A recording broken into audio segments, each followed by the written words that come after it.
because China gave up the oceans.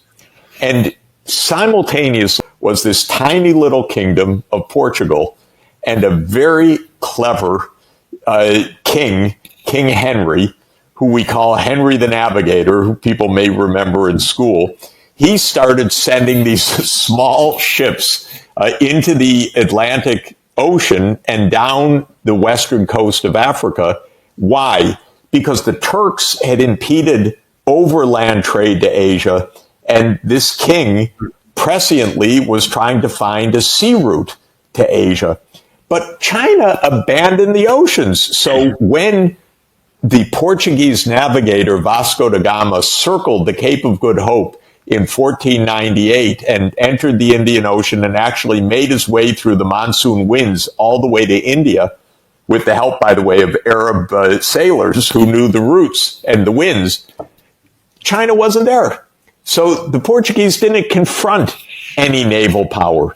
The Europeans discovered the Indian Ocean was open for their vessels, for their pirating, for their cannons. China had closed itself up. And so Europe filled the gap. Of course, the bigger discovery was the accident that going west from Spain, from Seville, led you to the Bahamas, which was Columbus's discovery in the same decade.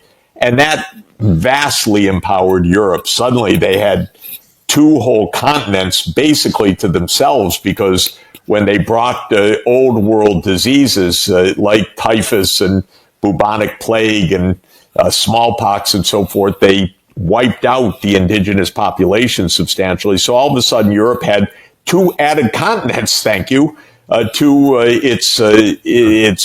its resource base, its mineral base, its precious metals base, its land base, and so forth. Well, not to go over all of world history, the point is that China led and then kind of disappeared from sight.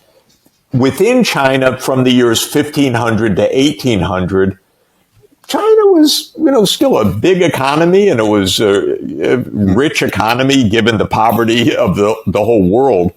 But it was not present in an international sense in any way.